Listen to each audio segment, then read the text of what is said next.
It is Thursday, December 23rd. It is time to get in the weeds. I'm Jeremy Lambert. That is SP3. We are just 2 days away from Christmas, everybody. And much like WWE, or unlike WWE, we're not going to mail things in for you folks here today.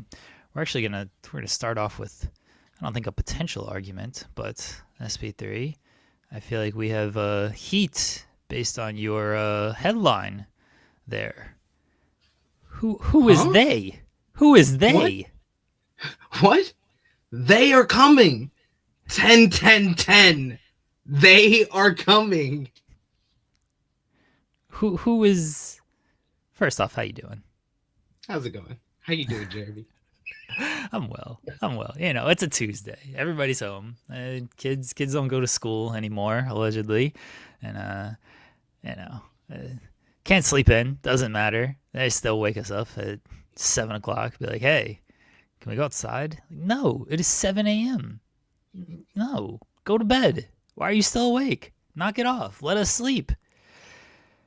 Who is they, SP3? SP3's headline for our audio listeners says, they really wanted Theory as thumbnail. Just as thumbnail? I guess you couldn't put the thumbnail in there. Was that too long of a headline? Yeah, that would be too long. That's just as thumbnail. As thumbnail. Okay. But who is they? Because I know this is not a reference to me being they. I mean, okay, you want me to pull back the curtain? I'll pull back the curtain. Yes, so because you're wrong here. But go ahead. Just before Monday Night Raw, Jeremy had the audacity to ask like it wasn't a rhetorical question of Andrade being our thumbnail because he is now free at last. Thank God Almighty, he is free at last over anything that was going to happen on Raw. After I sat up here and listened to these guys for 2.5 hours yesterday talking about nothing was going to happen on Monday Night Raw based on the spoilers that they started, Jeremy had the audacity to even ask that. And then the they, where I couldn't say he wanted it, but they is because Joel was the first one to answer. Why is Joel answering about a thumbnail for Tuesday when he has no intention of being on this show? I don't know. It only took me 5 minutes later to answer. So to each his own. So Joel says, "Oh, I don't think so." So he says he doesn't think. He's basically saying he doesn't think that Andrade is going to be bigger than anything on Monday Night Raw. So Jeremy says Austin Theory in-ring return. It is.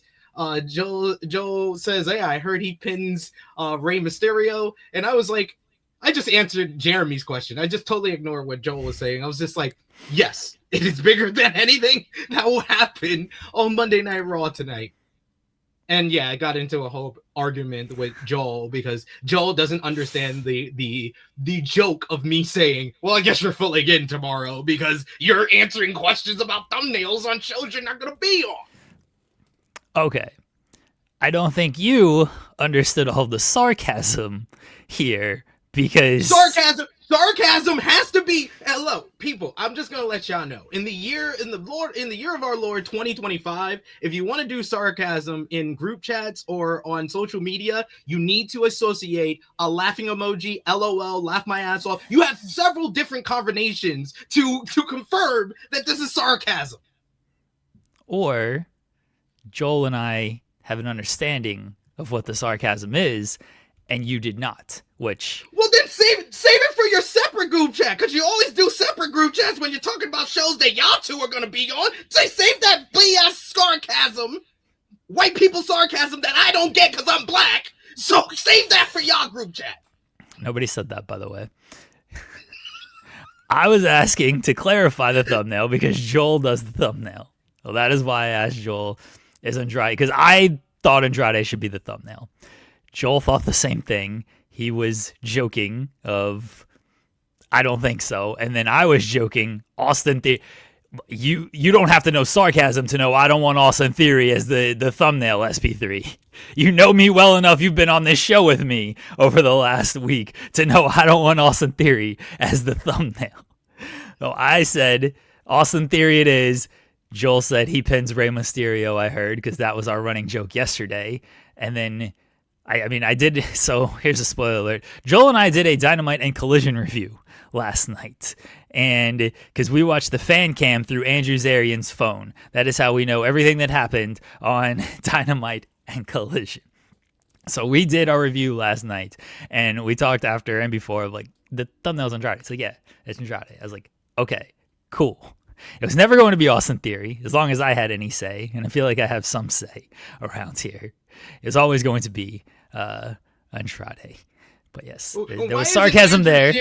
Why isn't Andrew Zarian sharing his fan cam with fellow New Yorker SP3, who is now stranded in the UK just before Hammerstein shows? He should be sharing it with me, because we bond over 90 references from being grown up in New York City. He should be sharing it with me, not Joel Pearl. Zarian says he's going to start selling fan cam footage as AZ videos. This will probably go over pretty big, honestly. It would be. There's been so many 2-letter videos in New York City, so he would make a lot of money in New York City, especially if it's on like 42nd and 9th Avenue. He's killing the game. I feel like Zarian can make a lot of money a lot of different ways. I don't know how many of them are legal, but I'm sure Zarian makes a lot of money in many different ways. He lives in a nice house in Queens. Like, what are we talking about? He's good.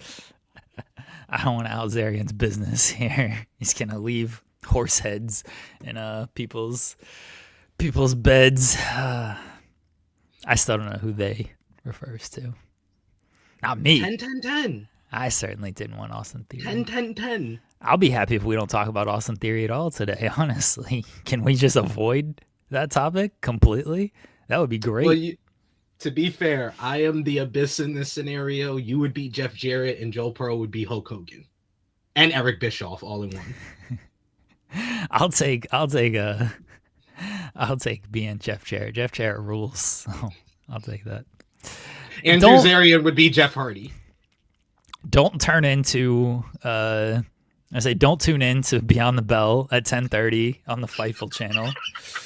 Keep it live right here. Don't turn that channel. Andrew Zarian's going to be talking about wrestling with Rich. That'll put butts in the seats. That sure put butts in the seats, guys. You ain't gonna hear rants about white people sarcasm from a black guy on Beyond the Bell, guys. Just saying.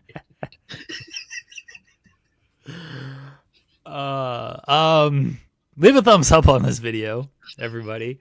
That helps us out. There you go. Leave a super chat. Get your question, comment, statement read on the air. We got a lot of great super chats during our recording of Dynamite and Collision review last night. Even though it was not did it for Patreon? No, it was recorded. It'll go up on Thursday. We got no super chats, but I have a fantastic bit of reading super chats. I will say, if you are an ITW regular, and I already see 3 of you in the chat who I mentioned last night, I did a bit where I read out super chats during the review, and they were obviously fake super chats, but they were all kind of ITW regulars and all ITW mentions. So I'm going to force our audience to listen to this review of Dynamite and Collision from Joel and I, just to see if you got a shout out on that show. On Christmas, a Christmas shout out at that. Smart guy who pre-records for Christmas, like me and Jimmy Macaram did. We did like 3.5 hours breaking down every member of the AEW roster for 2025 for our tier list. Let's drop it on Christmas Day. Oh, 3.5 hours? 3.5. There's like, dude, I did not know. know. I mean, it's a long roster. Oh, don't get me started on the WWE roster. Oh my God. The tier list had like people. They tier list now like basically listens to me, where they say that everything under the WWE sun belongs to the WWE. They had TNA people on the tier list. They had Evolve, LFG. They had backstage personnel. I literally had to make a section for non-wrestlers on the tier list. That's going to be dropping on New Year's Eve, so I don't have to do anything next Wednesday. So I would not rank WWE personnel. Did you rank the producers? That would be funny. Bobby Roode was on there. Freaking Hurricane Helms was on. I just put, I put most of them, spoiler alert, I put most of them in non-wrestlers, but yeah, it was a lot. It was a lot. That was a long tape. That's like 3 hours too. So yeah. The shortest tier list that I did was the New Japan roster, which is only like 50 people, because 50 people are under contract. Even though they had like Mercedes Moné and Jon Moxley on the roster. And Moxley. So, of course, if you've seen one of our tier lists over at True Hill Heat, we have a great section for people like Jon Moxley and Mercedes Moné when it comes to New Japan Pro Wrestling. Niggas wasn't here.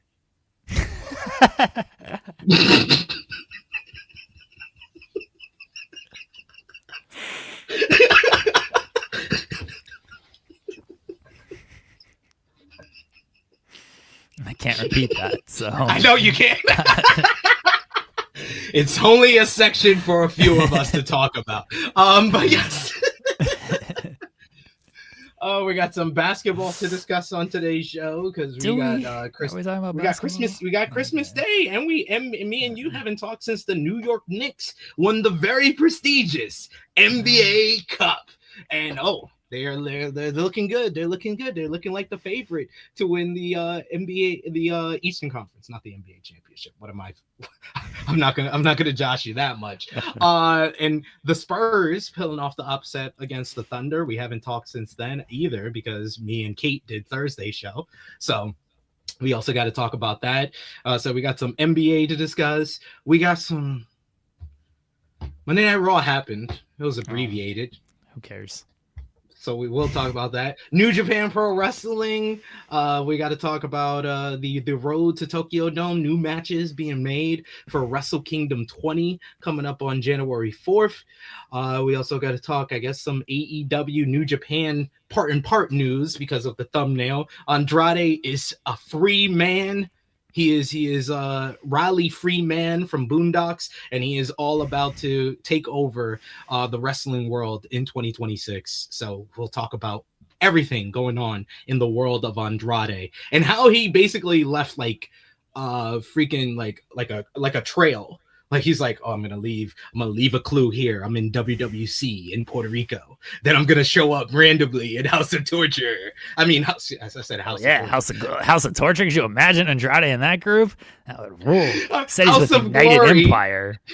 House of Glory. He showed up there with a surprise with Charles Mason, and then of course New Japan, and then the big news from Fightful Select, our overlords here at Fightful Overbooked, with a great report talking about the free man Andrade El Idolo. So we're going to talk about all of that. Jam-packed show today, guys. All right, let's get into some basketball. There are games on Christmas.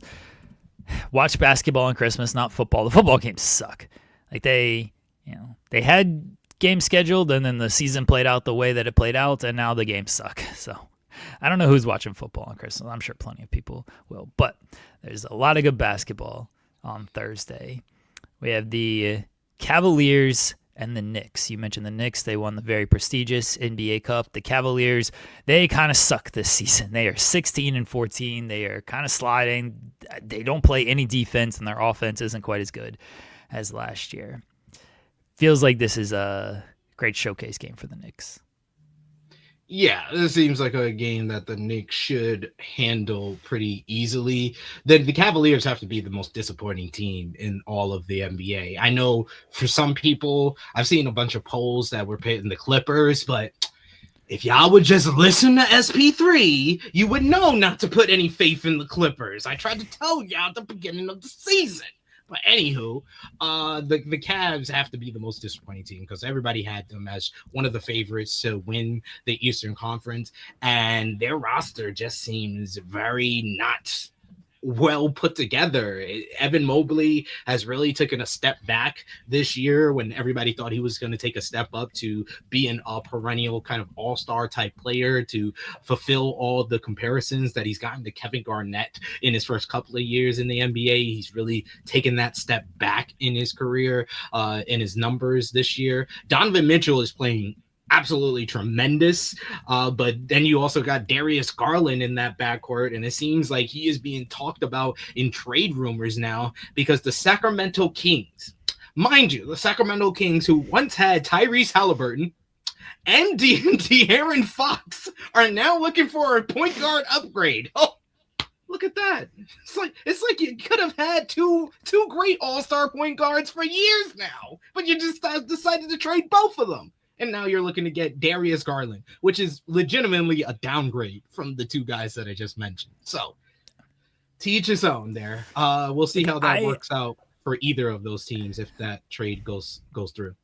I don't even know what they have to trade. Like, I like Darius Garland. I think he's good. I think he's a little underrated, or has become underrated. He can't stay healthy. That's a big issue. Yeah. And, the best ability is availability. Yes. But what are the Kings trading that the Cavaliers are actually looking for? You want Zach LaVine on that team? You don't need Zach LaVine. You already have an upgraded version of Zach LaVine and Donovan Mitchell. They're very similar players. You don't need Zach LaVine. Keegan Murray, all right. Keon Ellis, they have good role players, and I think that's where you have to go. You got to make the money work, and that's sort of the problem. So is DeRozan in there? If they get some role players out of it, I actually like Cleveland's overall makeup. If they get Murray and Keon Ellis out of that, I don't really love anybody. I don't love the top end talent in Sacramento because it's not top end talent. It's good players who can help a B tier team maybe lift them up a little bit. But for a team like Cleveland, I don't think it helps them at all. I don't think DeRozan really helps them. I don't think LaVine really helps them. They've already got good. They have A-tier talent in Mitchell. They have B-tier talent in Jared Allen and Evan Mobley. Evan Mobley needs to make a leap up to a higher level, but he's at where he's at right now. So yeah, if you add some more C-B tier talent, then okay, I'm fine with that. If you're trying to add LaVine and Rosen, Sabonis, I don't think Sabonis doesn't fit with them unless you're going to trade Mobley, unless you're trading Garland and Mobley. Unless you're giving up on Mobley completely. Which that wouldn't be a good I don't move. think is a smart idea. But the bigger point here is the Kings, they had De'Aaron Fox and Tyrese Halliburton, and they were like, nah, okay, let's go with. And this was always the issue. I don't mind the Tyrese Halliburton trade. It obviously didn't work out too well because Tyrese Halliburton has turned into one of the best players in the league. I understood the point of you have Halliburton, you have Fox, you kind of need to make a decision. They chose Fox. They got Sabonis, who's a very good player who fit very well in that. That team made the playoffs when nobody thought the Kings were going to make the playoffs. So first time in 20 years they made the playoffs? Yeah, so it wasn't the worst move in the world. The De'Aaron Fox trade was the bad trade because they, instead of taking on younger players or picks and things like that and actually trying to work through a rebuild, they were like, we can still be a threat. Let's get Zach LaVine. It's like, why? Why would you get Zach LaVine? That's the dumbest thing I've ever seen. And it's worked out the way it's worked out because they already had DeRozan. They really thought, let's just be the Chicago Bulls of the West. Let's just be a solid play-in team in the West. And that's what they're aiming for. It's like, all right, you deserve it. Then you deserve what you get here. Yeah, so I don't know what the Kings are gonna do. They've been a mess. They've always been a mess. I'll tell you one thing, a team should, if you think you're going to play Houston in the first round, you should trade for Russell Westbrook because the games he gets up for is every time against Kevin Durant. So, all right, Russell, help us out at least in this series against the Rockets. Yeah, Rockets should trade for Westbrook at this point if they need a point guard that bad. But I think the Knicks will look very good in this game. Their offense is good. Their defense Their offense is great. I think their offense is great. Their defense is. I said it, I don't know if I said it on this show, but I said it on other shows. Watching the Knicks live at that Orlando game that I went to, I literally looked at my nephew. I was like, I pretty much think me and my nephew could have gone on that court and scored against the Knicks because the Magic had so many attempts at the basket that they were just missing. Like the Knicks don't really play good defense at all. Like that is their one weakness. Why I think that they are good enough to make it to the Eastern Conference Finals and to win the Eastern Conference Finals, because I think that the Pistons are like 1 or 2 years away, but they have no shot against any team in the West. They have no shot. They don't play defense. They don't play good enough defense to have a shot against any team in the Western Conference. We'll see if they make any moves to get some defense and everything, but they're definitely the favorites in the East. I think they beat the Cavs. Unless Donovan Mitchell goes off for 50, and even then, I don't know if the Cavs have enough defense to, because Jalen Brunson might go off for 50 as well. Yeah. So I don't know. He's been great. Dropped 47 the other night. I was like, God damn. They're doing great, and great win in the NBA Cup. I don't like the decision not to raise the banner. The New York Knicks have not raised anything in Madison Square Garden in 50 years.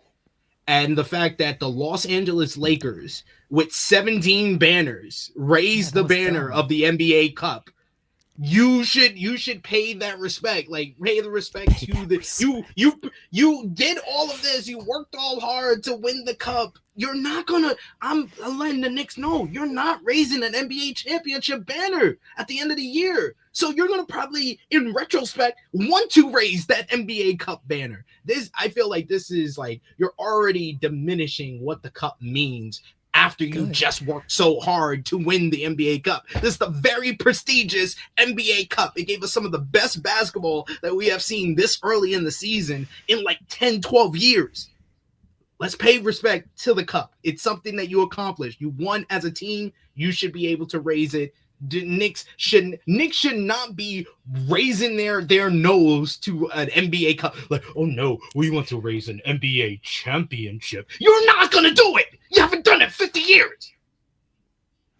I respect that the Knicks didn't raise a banner for this NBA Cup. Are they going to win the NBA championship? Probably not. I like that at least that's their focus of like, yeah, we have bigger goals in mind. Great. We want to end season. Jose is right. It's hilarious. It's hilarious for the New York Knicks to think they're bigger than an in-season tournament. The New York Knicks. Y'all have sucked my entire lifetime. Y'all have made it to two NBA finals in my entire lifetime. Yo, come on. Like, nah, get out of here. Get out of here, Knicks. I respect that they didn't raise it. I don't think the Lakers should have raised the banner. I don't think the Pacers should have raised the banner. You want to hang a banner in your practice facility? Fine. Do that. It's a regular season. Here's a hot take. I don't think the Lakers wanted to do it. I think Adam Silver pressured them to do it, to make it like, no, we have to do this. We have to show you this is a big deal. Anything that we win. We raised the banner for division titles. We raised the banner for Western Conference championships, and we raised the banner for the 17 championship. You got to respect anything that you win in the sport of NBA because people are playing at the highest level possible. This is the highest level of basketball. So any tournament that you win, it deserves enough respect to raise up a banner. And the New York Knicks should not be the team that says we're bigger. We're waiting for an NBA. If the Thunder won, then yeah, sure, the Thunder could do that. I wouldn't have a problem with the Thunder doing that. It's not the fact of not raising the banner. It's the fact that it's the New York Knicks not raising the banner. So if the Lakers didn't raise the banner, would you have been okay with that? I would have been fine. The Lakers don't raise the banner. I'm fine. The Spurs don't raise the banner. I'm fine. The Thunder don't raise the banner. I'm totally fine. The New York Knicks? Yo, fuck you. Like, come on. Like, I'm sorry. We're 24 minutes in, but fuck you, Knicks. Like, come on. Y'all are not that. Y'all not bigger. Y'all not bigger than the in-season tournament. All right, this is our poll question for today because I want to get the audience's thoughts on this. Should the Knicks have raised the banner? Should the Knicks have raised the banner? Yes. No. I was going to put fuck the New York Knicks, but I think everybody's going to vote for that, so I don't want to put it. I don't want to put that because I feel like that's going to lead the audience. So we're just going yes or no. All right. Yes or no, everybody. Should the Knicks have raised the banner? I'm fine with them not raising the banner. I don't think anybody should. I said it after the Lakers won. I was like, you don't need a banner for this. You're the Lakers. What are you raising a banner for? Because people worked hard for it. The people put their bodies on the line. It's the most excitement that we've gotten in the months of November and December in the NBA. Like, come on, what are we talking about here? This is the most excitement that we've gotten on regular season games before Christmas in years. It's literally a game that does not count. The New York Knicks have 0 more wins after winning the NBA Cup. It is a game that does not count. That one game, but all the other games counted. Yeah, because they're regular season games. They won 6 straight in the NBA Cup. They were able to click into a different side of themselves because the NBA Cup was on the line, and now they're saying, "Oh no, it doesn't mean that much. We played really hard for it to earn some money for the bench players and stuff that don't make a lot of money." And then you got these nincompoops in the chat that's like, "Oh no, it's just a participation trophy." No, a participation trophy is for people that don't fucking win. Makes sense. What the hell are you talking about? It's a meaningless game. They just changed the court. They should change the court for like all division games. Like, hey, this game means more, and then they'll play harder, and that's it. You're good. Okay. Participation trophy. The banner is a participation trophy. Yeah, it's not really a participation trophy because it's that's not. You won something. Like, yeah, you did win something. Yeah. What do you don't know the definition of participation trophy if you were saying the banner is a participation. Come on, like they did win something. We should move on to another game on Christmas Day because I'm getting a brain aneurysm at people not making sense in the chat. Yeah, I don't think it's a participation trophy. They did win something. I still just think you don't need to hang the banner for it. The second game is the Oklahoma City Thunder against the San Antonio Spurs. Congrats to the Spurs for beating the Thunder 3 straight games. Good on them. They're the team to beat in the West. The Thunder is the team to beat in the West. No, it'll be the Spurs after they beat OKC 3 straight times on Christmas Day. Then that's the game to watch. That's gonna be the game of the day because of they had the best game of the regular season so far in the NBA Cup, the participation trophy cup, I guess for some of these people. But they played their hearts out. It was the best game of the season. Everybody was saying, "Oh, the Spurs gave a template to how to beat the Thunder." No, yeah, they have did not, Victor Wembanyama. No other team has Victor Wembanyama and all those guards to play full court press on Shai Gilgeous-Alexander. No, that's only the Spurs. The Spurs gave themselves a template to how to beat the Oklahoma City Thunder, and still they only won by 2 points. So, yeah, maybe the Minnesota Timberwolves gave more of a template, but that's another topic completely. But have Anthony Edwards hit shots. Have Anthony Edwards go off. It's very funny. Oh, go ahead.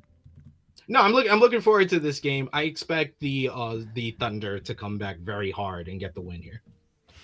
I'd be looking forward to this game more if they literally weren't playing tonight. Why are you scheduling a game between the same 2 teams that are playing on Christmas Day 2 days before Christmas? I understand NBA Cup you couldn't help because it's the semifinals. You don't know who's going to make it. Like, fine, that's just how it worked out because both teams were good enough to make the semifinals. Why are you scheduling a Christmas Day game and then 2 days before be like, hey, you know what'd be great? Let's do the exact same game 2 days before.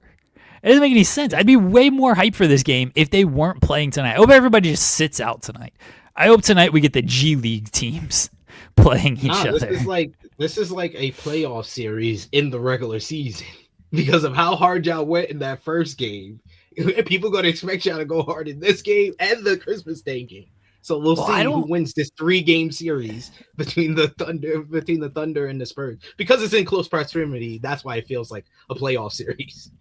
I don't know how, like, Wemby might not play tonight. Chet didn't play last night. Hartenstein, Caruso, Wiggins. Who else didn't play last night? Jay Will didn't play last night. A lot of people didn't play last night. We had no bigs. I don't know if Wemby's playing tonight. He's questionable right now. Like, playing. What's that? I don't think he's playing. You don't think he's playing tonight? Nah. Well, it's lame then. Like, who cares about the game tonight then if he's not gonna play? You gotta keep Stephon Castle under wraps after he dropped 35 on y'all.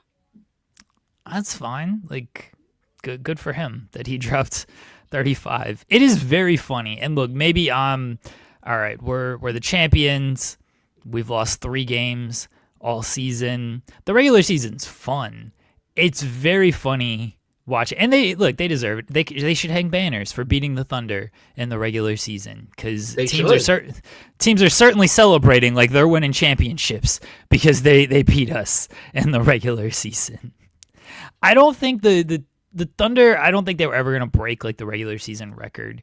Not because like they're not a good team, but that Warriors team and the way they did it, like they could just run you off the floor with their offense. This team doesn't have that same offense. They rely on turnovers. They rely on their defense. And sometimes just guys hit shots. The Grizzlies last night shot 48% from 3, and they made it a competitive game when it shouldn't have been competitive. This team has 3 losses all season. Right, SP? This is why I'm not super worried. This is why I'm like, all right, talk to me in the playoffs. If we lose in the playoffs, which is very possible, cool. This team has 3 losses all season. All of them on the road. No home losses so far. Combined 9 points in these 3 losses. Teams lose 1 game by 9 points. They've lost 3 games by a combined 9 points. I'm not super concerned with the regular season right now. Good on the Spurs. They got a good victory.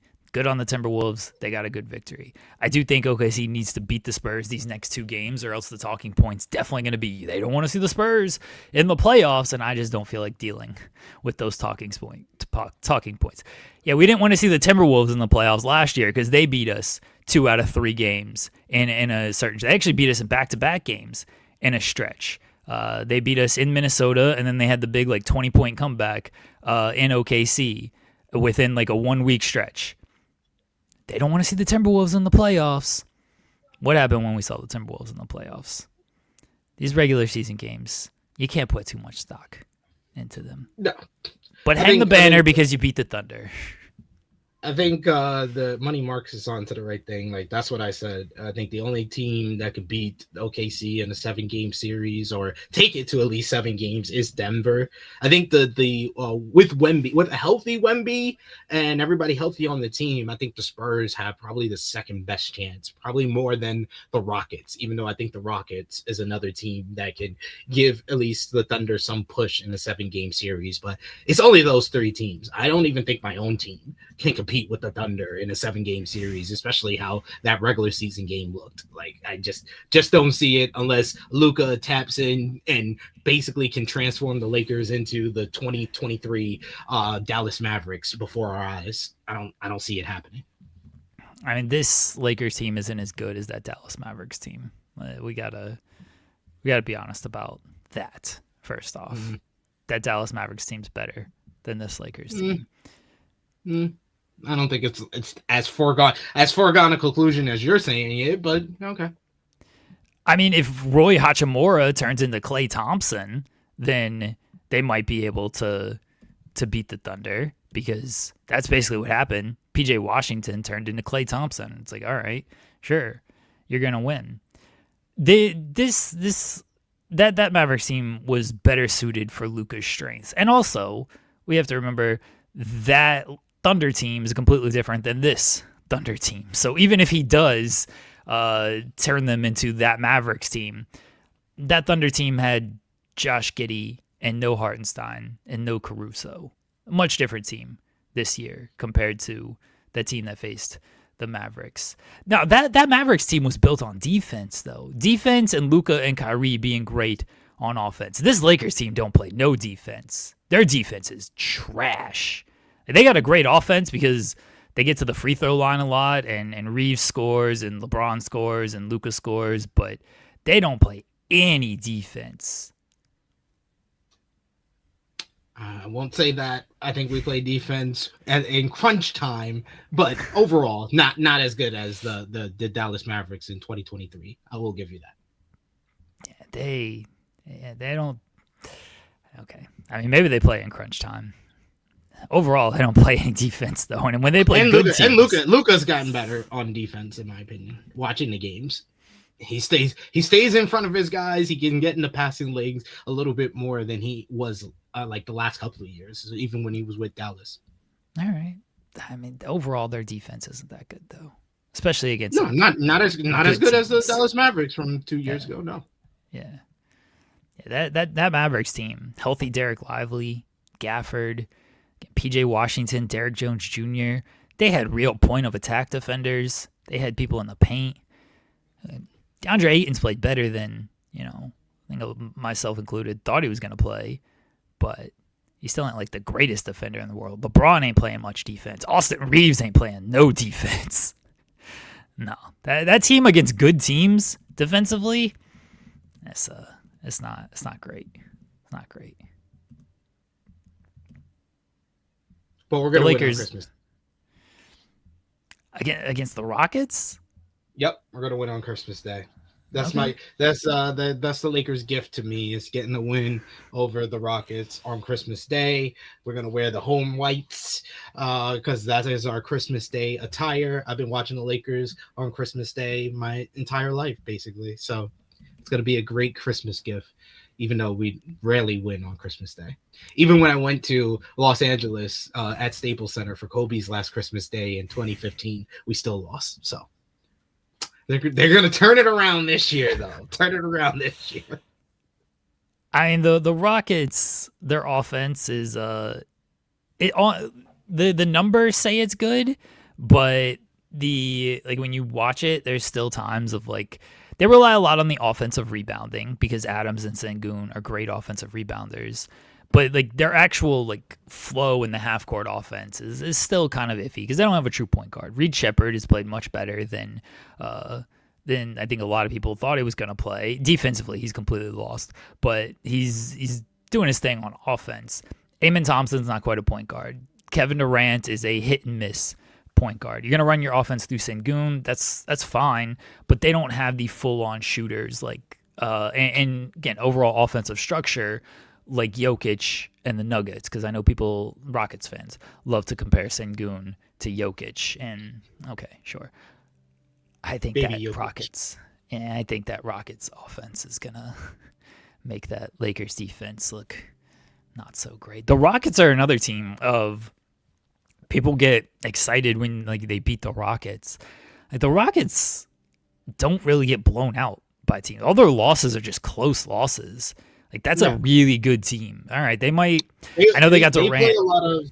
They play a lot of close games, and that's why I think that we're going to win, because that's where we have played our best, really, in very close games. We've been playing crunch time. We got Austin Reeves, you got Luka Doncic, you got a LeBron James. We've had so many games go down to the last couple of seconds, and we always have that player that can make that shot in decisive moments. And I just don't think that the Rockets are that good in crunch time a lot. They seem to they have defensive breakdowns. Their offense usually is great 47 minutes of the game, but if it comes down to crunch time in the last minute, they seem to make these offensive miscommunications and stuff like that kind of breaks down, and thus why they lose a couple of the games. But they're also a great team in the fourth quarter as well. So it's kind of weird how when it comes down to the final 2 minutes, it doesn't always come together. So I think it's going to be a close game, but the Lakers are going to pull it out. Okay. I hope for your sake the Lakers do pull it out. I would like you to be happy on Christmas. I just think the Rockets are a better team than the Lakers. Yeah, no, I agree. I agree. The Rockets are a better team. Is Luka playing? Luka's been in and out of the lineup. I mean, that's going to determine some, because if it's LeBron and Reeves, they ain't good enough to beat that Rockets team. No, I think Luka's going to play on Christmas Day. Okay. In a game no one could possibly care about, the Mavericks face the Warriors. Cooper Flag is going to drop 50. He's the youngest. He's like, it's him and LeBron James, the youngest players to score 30 and 50 in NBA history. Like, it's just him. I looked at the list. It's like, it's Cooper, LeBron, Cooper, LeBron, Cooper, LeBron.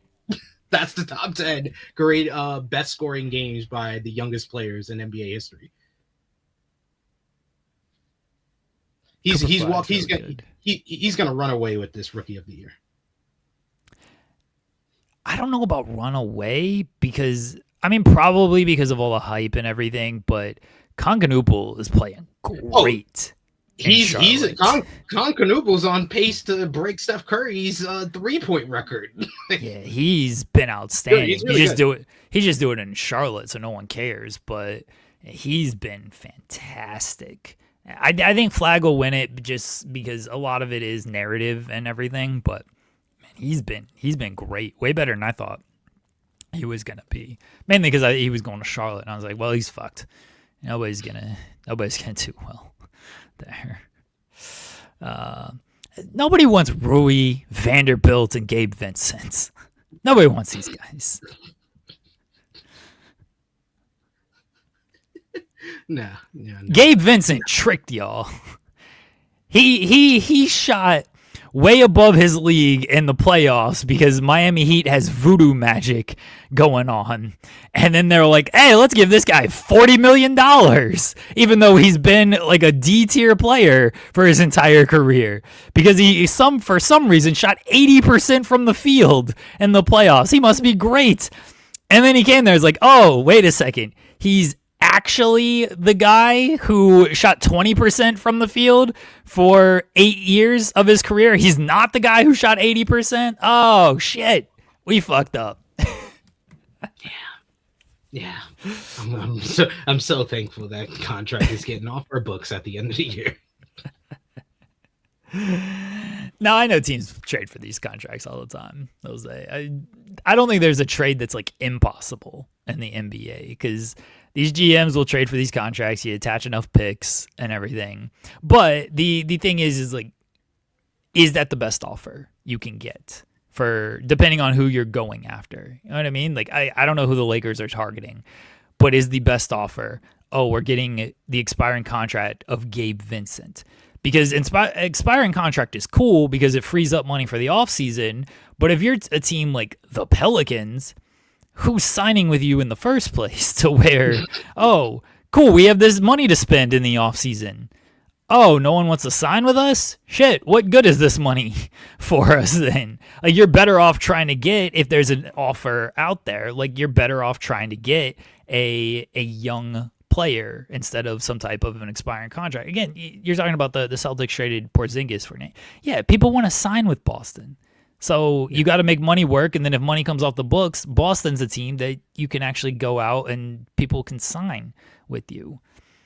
Lakers want Herb Jones. I think Herb Jones would be great on the Lakers. We need that type of like 3-and-D guy that can, or just D guy that can just up our defense and guard on the perimeter. We very much lack on perimeter defense. Our best perimeter defender is Marcus Smart, which says all it needs to say. So yes, we need someone like Herb Jones. So I wouldn't mind them getting into the trade deadline conversation and trying to move one of these guys to get him. I think Herb Jones would be great on the Lakers. Again, if you're the Pelicans, is expiring contracts and draft picks. One, I'd make sure those draft picks are way in the future because if Luka's there and Austin Reeves is there and it's just the Lakers in general, like, you know, they're going to be a competitive team for a while. To be fair, we don't have a lot of draft picks in the next couple of years, so it will be a future draft pick. And then do you want expiring contracts for the Pelicans? This money is great, but you have to be realistic of like, oh, are people going to sign with you? Herb Jones is a sought-after guy. You can get a good player for Herb Jones, a player who might actually fit your identity now, like, and who's younger, who's on cost control and everything. Be like, oh, okay, yeah, that's the guy we want, instead of a maybe. Maybe we can sign a free agent with this money in the offseason. Or we can get a guy right now who helps us. Like, that's the thing with expiring contracts and being able to utilize them in a good way to get players. The Lakers, they have contracts to move guys. They have some talent to move them and to get something back.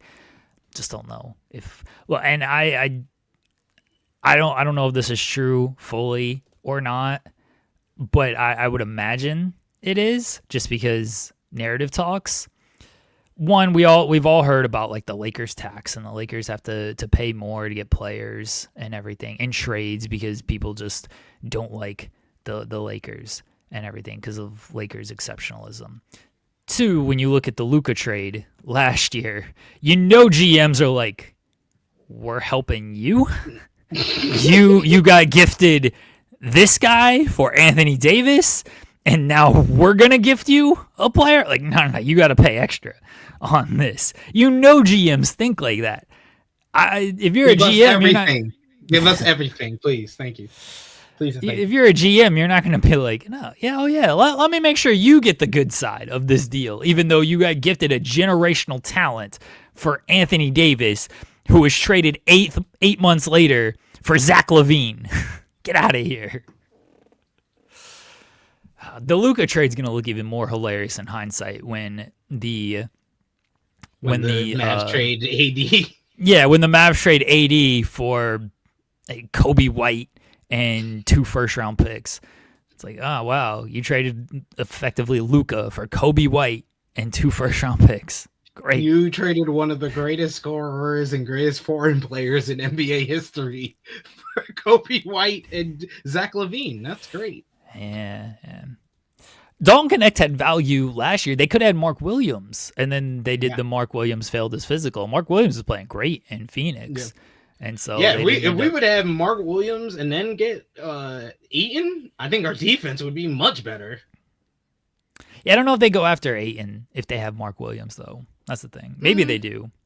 I think they do. But does Ayton? They were forced to re-sign Jackson Hayes. So yeah, but does Ayton go there? Because Ayton effectively went there because he was starting. He knew he was starting. That's true. And if Mark Williams is there, Ayton's probably not starting because Mark Williams is the best player. Ayton's been good for us, so I can't complain. I think Kobe White's great, but you don't trade Kobe White for Luka Doncic. Or you don't trade Luka for Kobe White. Sorry. You just don't. I don't know with Zion. I think Zion has trade value. I truly think he does. What it is, I have no idea. Because he's just not healthy. Lower than it was. I feel bad because, man, I remember the 2019 NBA draft. Everybody had such high hopes and high expectations for Zion Williamson and John Morant. They thought that they were going to be like the leaders of the new generation, and one has become basically his career hasn't really met the expectations due to New Orleans cooking and injuries, while the other is because of Instagram Live and guns. Like, that's sad. The Pelicans have won 5 straight. Zion's played in 4 of those games. He's played great these last couple of games. The last night against Dallas, I get it, it's Dallas and everything, but he was great last night against Dallas. He was great against Indiana again. Indiana, fine. But he's still playing. His minutes are being managed, and he's playing great in these games. I still think Zion is still a really good player when he's on the floor. Obviously, the thing is how often can he be on the floor? And it's not often enough to where you feel comfortable. But I think Zion still has plenty of trade value if teams can get past. And I understand if they can't. But if teams can get past, like, all right, he's not going to be healthy. He's not going to be healthy. We got to live with that. We got to figure out a way around that. Can you figure out a way around that? I don't know. Ja is he can't be healthy right now either. It's not like he's played a ton this year. He might actually have less games than Zion played this year. I think he has a little bit more. They're actually both at 14. So they've actually played the exact same number. Games. Yeah. So they have actually played the exact same number of games. So Ja is just as banged up as Zion. You have the off-court stuff with Ja. And truthfully, Ja has not been good this year. All of his numbers across the board are down. He has not been good this year. Zion, at least when he's played, he's been pretty good. Like he does what you need, and he's gonna play defense. He's been coming off the bench, and that's actually kind of worked out well for them. He's the number 1 overall pick. You expect more out of him, and it's unfortunate where he's at. But I think Zion has value. He has more value than Ja. I think Ja has value too, because again, teams will look at it and be like, I can save him. You know, they're the scorned lover of the bad boy. I can save him. Don't worry. And then it turns out you can't save him because none of these guys can ever be saved. But I think teams would trade for Ja. I think they're more likely to trade for Zion. I can see that. I've heard Ja to Atlanta or to Minnesota. I don't really see those things working out for them. But we'll see wherever these two land. But I think New Orleans would be best to hold on to Zion for at least another year. I think they will. I don't see him really going anywhere. You guys saying they're expiring contracts. When it comes to Zion and Ja, Gabe Vincent is an expiring contract because you're not trading for Gabe Vincent with the intention of really re-signing him. If you're trading for Zion, you're not trading for him we're just going to let him walk in the offseason. And again, what are you using that cash for? Is there a better player in free agency that you think you can get? And Zion's contract, by the way, doesn't expire until 2028, so he's not a real expiring deal. But if this is the way you're looking at it, all right, you have $40 million coming off the books. Is there a player who is free that you think you can actually sign for $40 million that is better than Zion? I just don't think that guy's out. You're gonna get $40 million to James Harden. He's a free agent after this season, I think. Or he re-signed a 2-year deal. Zion's still a young player who, if you're trading for him, look at all. You're gonna have to give up a lot to get him. You're not gonna just be able to get him for nothing. So if you're trading for him, you're trading for him with the intention of re-signing him. We got to be honest about the value of expiring contracts with some of these. Here's a perfect example. The Giddey and Caruso trade, right? Giddey was technically a restricted free agent, so they had matching rights and all of this stuff. No, the Bulls did not trade Alex Caruso for Josh Giddey with the thing of we're just going to let Giddey walk in the offseason, and then we can use this free money to sign whoever we want to sign. No, they traded for him with the intention of we're going to pay him whatever we want to pay him for. And that's what they ended up doing. You don't trade for these young guys with the intention of letting them walk to use that money. You trade for them because you want to keep them around long term, because you got to give up a lot for them. Veteran guys, sure. You give up less, you get an expiring contract, you hope you can use that money in the offseason. But if you're not past 30, you're trading for these guys with the intention of re-signing them. Yeah, that's true. So we'll see what happens with the Ja and Zion sweepstakes. Is there any other games for Christmas Day? I don't think either of them get traded, by the way. That's where I don't think either get traded. I think Ja is more likely by the trade deadline, or at least by the end of the season. But yeah, I don't see. There's not a move that's out there that's it's definitely gonna happen. No. What other games do we have on Christmas Day? Nuggets and Timberwolves. That should be a really good one as well. I really like how Minnesota's been playing lately, especially coming off that win against the Thunder. Anthony Edwards, he heard everybody talking about Wemby being the number 5 spot for the best player in the league right now, and he's trying to stake his claim to get back into the top 5 with the way he's been playing lately. So that should be a good one. But I think that the Nuggets will win. I'm still not sold on the Timberwolves. Good win against the Thunder. All right, I'm not sold on them. I still think they're overall just a mid-level team. and that's where they're at. I think They're the gonna Nuggets make are better. conference finals again this year. I don't know, because I mean maybe they will. Like it's the Western Conference, injuries. Who knows how it's gonna happen? The West has at least honestly 5 good teams that it's gonna be tough for anybody. Like I feel like the top 4 not easily advance to the next round because it's matchup dependent, but I feel like the top 4, I feel comfortable picking them to advance to the next round. And then it just comes down to those 4, and the semifinals is going to be like the West semifinals, quarterfinals overall is going to be a complete bloodbath. And then the conference finals is going to be a complete bloodbath. And then the Knicks are going to be waiting there like, hey, what's left of you guys? Exactly. That's the only shot the Knicks have is just being going through the Eastern Conference. Even though I think that the Pistons is going to give them a lot more trouble than a lot of people are giving them credit for, and that the Pistons, it's not a guarantee that they're 1 year away. They could be just a 1 win away from getting into the NBA Finals, but whoever comes out the West, I'm very confident they're going to win the NBA championship. It is just going to be very tough between the top 4 to 5 teams. The Thunder, the Spurs, the Nuggets, the Rockets, the Lakers. Those are going to be like in the thick of things when we get into the playoffs. And it's tough for any team like Minnesota to kind of get into that upper echelon and compete with those teams. So. Yeah, I still don't trust Minnesota when Julius Randle's their second best player. I just can't. They got a great matchup last year against the Lakers. I don't know how the Warriors series would have played out if Steph was healthy, because that Warriors team was playing really well after the Jimmy Butler trade last year. And now, of course, Jimmy Butler has worn thin and Draymond is slowing down, and they're all arguing with each other, and whatever. It couldn't happen to a better franchise, but now it's not the same Warriors team that looked really competitive at the end of last year and into the playoffs with everything.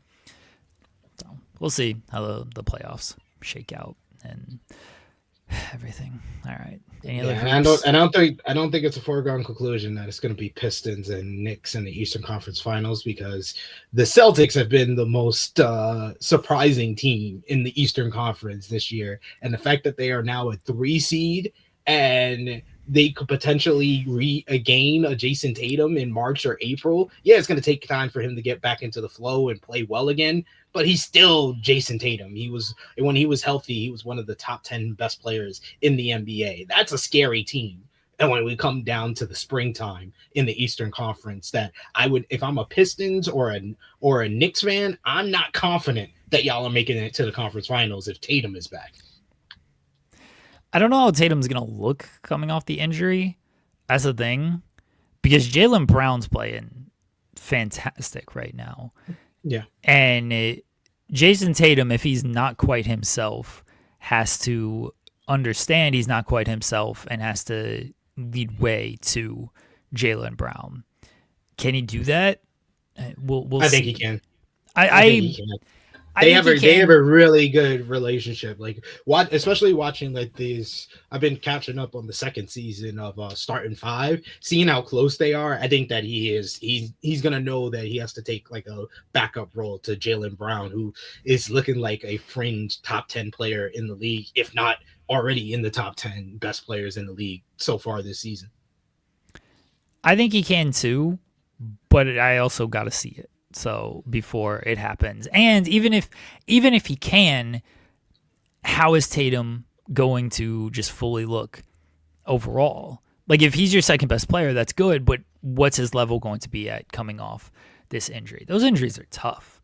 Like guys just don't come back, and they're not themselves. I've listened to other players who have talked about coming off of these injuries, and they all recommend like, just miss the year. Just stay out the year, because you are about 70% at best of yourself when you return. If you try to return on schedule. But if you actually stay out the entire year, you can come back as a better version of yourself. And you have like the full off season because like they're just rehabbing the whole time.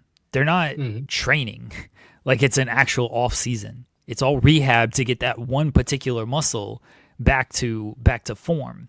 I know there is some training that goes along with that, but there's so much focus on that one area that you are just not yourself out there. And some people recognize that they're not themselves, but if you don't recognize that, that's a detriment. And even if you do recognize that, it's 70%, maybe less than that, still might be a detriment, especially if the team's playing well. Like, wait a second, you're at 70% of yourself. Well, we have this guy who's 100% that's been helping us win these games. Now he's taking less of a role. It can still be hurtful to a team. They're a better team overall, obviously, with a healthy Jason Tatum, who can be Jason Tatum. I just don't know where that lands for Boston. We shall see, but right now they're third seed. Even without Jason Tatum, I can see them pushing the Pistons or the Knicks in the playoffs because they know how to play those close games. They always know how to execute when it comes down to crunch time. So I like what I've seen from the Celtics so far this season. If they're playing much better than I think a lot of people, myself included, we're going to give them credit for. And it's a team that's won a title. It's a team that, Jaylen Brown has really stepped up, taken that leap with everything to be the leader on the team. Jordan Walsh looks like the most generic NBA 2K creative player I've ever seen in my life, but he gets it done. Like, credit to him. He's fantastic on defense. He does enough on offense.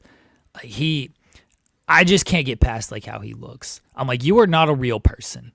You got dropped in from NBA 2K of like, here's your starting base player.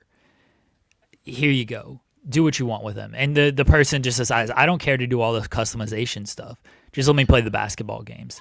That's Jordan Walsh. He's like, I ain't doing these additions. I ain't paying your VC so I can get a headband and get hair and get facial hair and get tattoos. Nope. I'm just here to hoop, baby. Just start the game. That's Jordan Walsh. Now imagine how well the Celtics would be if they didn't have to avoid the luxury tax. Like if they still had KP and Drew Holiday, they probably would be top two seed in the Eastern Conference. I think Drew would still be helpful. Porzingis has been in and out of the lineup anyway. Like, he's still a good player, but he didn't play much for them last year because of the health stuff. So I think, if they would have kept Drew, it'd probably look a little bit better overall. He's Porzingis is for the Blazers, so. And Porzingis is playing well this year, but again, health is, he's only played a handful of games. Could he have stayed healthy for this team? And if you do have Porzingis in there, does Jordan Walsh or Drew Holiday, does Jordan Walsh get these opportunities? Does Peyton Pritchard play as much? They just them Peyton being Pritchard gone started playing well. He did not start off the season playing well. Yeah, but like, do these guys get to play as much with those guys there? And the answer is probably no, because you're going to play Drew, you're going to play Porzingis. So. All right, that's the NBA on Christmas. Everybody, enjoy the NBA on Christmas, or don't. Spend time with your family. If you're watching the NFL, have fun watching that terrible football games, meaningless stakes of football games. It's not a good slate. Andrade. I was trying to say his name 3 times. Maybe he would appear because he is appearing everywhere. Now he is reportedly available to sign with AEW. We know he showed up and wrestled at Puerto Rico for WWC. We know he showed up at House of Glory, and he will be wrestling in February for House of Glory. They did announce that. And we know he's going to be wrestling in New Japan at Wrestle Kingdom as part of the United Empire. I imagine we will see him back on AEW TV sooner rather than later. Maybe as soon as World's End. Shall see on that. But Andrade being back, being a free man after this whole non-compete 1-year deal with everything. What are your thoughts on this, SP3? I said it when the non-compete clause news dropped that WWE might have set Andrade up to be one of the hottest wrestlers in the business coming off the heels of this, and the fact that he had all this kind of mystery about him and all the interviews he was doing and giving a little information saying that his lawyers was working with WWE. I think that he has even more momentum when if he eventually comes back to AEW as soon as this Saturday at World's End. He has more momentum now than he did a month after being released from WWE and appearing on AEW on the 6th anniversary. It feels like he has even more momentum now because he's kind of been this guy that's just been appearing in random places without any notice, like the big surprise appearance at House of Glory over the weekend. That got a lot of buzz and everybody was like, Then the news dropped after his winning the WWC championship that WWE had approved of that appearance, but we don't know how the progression is going in regards to that. And then the big news dropping about him now being free from the non-compete clause and eligible to sign with AEW. I think that he's looking like he's going to have a huge 2026. And he's a guy that really needs a huge 2026 because it feels like his 2025 and 2024 were kind of upended by WWE. WWE brought him back at Royal Rumble 2024, and he looked like he was going to be kind of a guy coming in from AEW that was going to get a push on WWE, but he never really got that. By the time you get to WrestleMania, he's in a random tag match teaming up with Rey Mysterio against Dominic Mysterio and Santos Escobar. They kind of teased him feuding with Santos Escobar over the next 2 years, but never really followed through on that matchup. He had the whole partnership with Rey Fenix in 2025, which was just random as hell because everybody was like, oh, you signed Rey Fenix, you should probably put him with his tag team partner Penta, but instead he's teaming up with Andrade. That was really weird.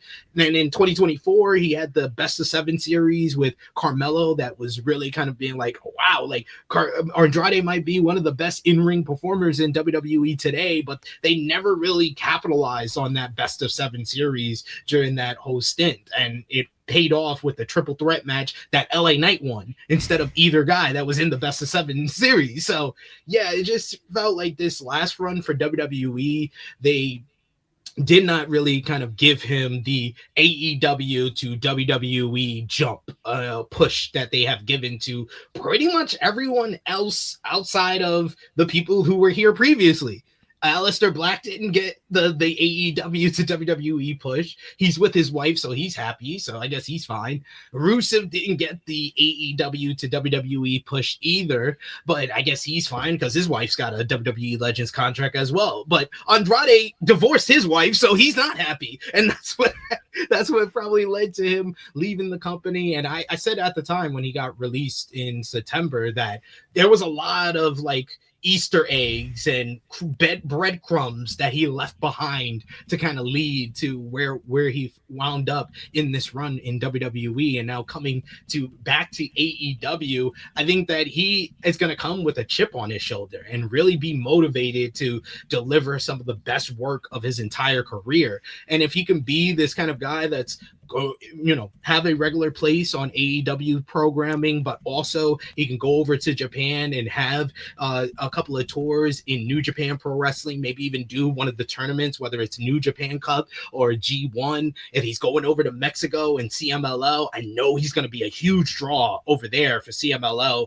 who's coming off of their greatest year of all time in 2025, and they're going to need some new stars to add to their field and on those Friday night Arena Mexico shows, and new rivals for guys like Mystico, Masquerada Dorada, and Neon, and all those other guys. Andrade is a guy that instantly will be a huge welcomed legend of the Mexican professional wrestling that they can bring aboard to CMLL. So I'm looking forward to everything Andrade is going to do, like not just in AEW if he potentially does re-sign with the company, but what he can do in New Japan Pro Wrestling as part of United Empire. I was very excited with that news breaking on yesterday's Road to Tokyo Dome show because I was confused when Callum Newman was like, oh, we're going to get 2 new members of United Empire. And I didn't know what direction they're going to go. Anytime there's an X, I always think, oh, it's probably the Good Brothers. So I was very happy to be wrong that it was Andrade El Idolo, which makes you even more excited for who's the other X in that 10-man tag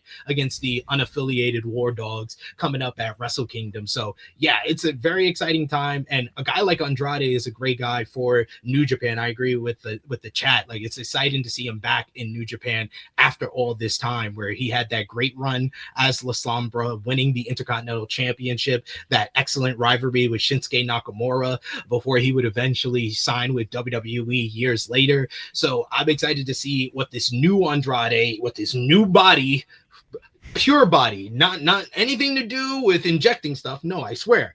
But pure body, no wellness policies. What are you talking about? This pure body with his new look, Andrade, and new motivation. I think it's very exciting to see him not just in AEW, but in a New Japan, in a CMLL, and what he's going to do in all of these places to really kind of put his name back into the conversation as one of the best wrestlers in the world. Because I think Andrade has the ability, and with the right motivation, with the right push, he can be one of the best wrestlers in the world in 2026. I mean, that's always the story with Andrade is, does he have the motivation? Will he get the right push? Because yes, in ring, when he is feeling things, he's excellent. But there are too often times where he's not feeling things, and then it leads to long periods of activity or inactivity. And it's like, oh, where's Andrade? And then he returns. It's like, oh shit, Andrade's still really good. Like, yeah, he was never stopped being good. It's just he's been gone for like 6 months at a time. I'm looking forward to him in New Japan and CMLL, because I think you will see a very motivated Andrade there. And it's something new. It's something fresh. AEW already has like so much talent to where I'm like, not that Andrade can't stand out, but I'm also like, all right, cool. An Andrade match. It's going to be a great match, but there's also a bunch of other guys I would like to see. New Japan's desperately lacking for talent right now. Yes. I mentioned this yesterday, but their Wrestle Kingdom show, the top 4 guys, 2 of them are more AEW guys, and 1 of them is competing in his last match. Those are their top 4 guys on this show. Tsuji. It's literally just Yota Tsuji out of the top 4 guys on that show. And then if you look at the top 6 guys in the top 3 matches, the other 2 is the leader of House of Torture, Evil, objectively the worst thing to happen to New Japan in the last 5 years, and Aaron Wolf, who feels like Japanese Gable Stevenson. Evil. I'm sorry. Aaron Wolf has not looked good to me every time. No, you're not feeling Aaron Wolf. He looks clumsy as hell. He does not have good feet work. I'm kind of apprehensive about this match. I'm willing to give him a chance. With this match at Wrestle Kingdom, but from what I've seen with him, with the different angles that they did, ever since the original angle, I thought the original angle at King of Pro Wrestling looked good. But ever since then, the angles that they've done with him, I'm just like, I'm nervous. I'm feeling very Gable Stevenson here. Yeah. He's been training with Tanahashi. I know Tanahashi is bigging him up and everything. I mean, if he can't have a good match against Evil, I'd say just cut bait with him, because everyone has a good match against Evil. So, no one has a good match against Evil. How dare you. Evil had one of the worst matches of the year against David Finlay at Dominion. That match was fantastic. And Finlay was one of the best performers in New Japan Pro Wrestling this year. But New Japan is severely lacking for some top-end talent right now. So if Andrade is going to be there and stay there for longer stretches, then I think that'll be a big benefit to New Japan. CMLL, they're not quite as lacking for like top-end talent. I'm not going to pretend like I watch a ton of CMLL, but I do keep up with the promotion. And I mean, they got 100 million titles, but they're always getting AEW guys coming there as well. They got Mystico carrying everything. But Andrade just in CMLL in that environment will be really good. And then AEW, again, he'll be good. They also just have a ton of talent to where I'm like, all right, I can take or leave Andrade right here. If he's there, sweet. I look forward to the stuff he's doing. If he's not there, like he hasn't been for 2 years and hasn't been since his return in October, I don't think AEW's really like missed a beat with him. Could he have had great matches in the C2 if he was there? Yeah, 100%. He could have had great matches in the C2. Was it still a great tournament without him? Yes, it was still a really, really, really strong tournament without him. So that's what I'm saying, where it's like, all right, Andrade and AW, cool. Not there. All right, that's fine. I think Don Callis family is leading. They need a replacement, because I don't think that one of the main members of Don Callis family is going to be in the group for too much longer. So there's a spot to fill for Andrade to come into AEW, and I am hoping this is the real like Trojan horse of it all. Andrade returning means that, guys, guess what? We might get a singles Kenny Omega match. Oh my God, it's been months. We've been starving for a singles Kenny Omega match. And I think this is the only bet that I have that I can get it in 2026 is Andrade returning, because that's what they set up on the 6th anniversary. But knowing AEW, Andrade will come back and do nothing with Kenny Omega. Kenny Omega will continue doing multi-man matches. Derek Lively will have to carry Klay Thompson in that match. Oh my God, this guy over here. This guy over here. Disgusting. Disgusting.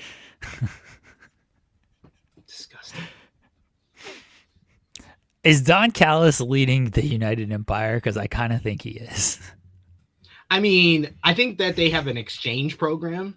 Okay. That if you are a United Empire and you go to the United States, you join the Don Callis family. If you're in the Don Callis family and you're going to Japan, you're just hanging out with the United Empire, because that is literally what they did with Takeshita during his first G1 climax. He was teaming with United Empire on all the basically the preliminary preview matches for his G1 matches.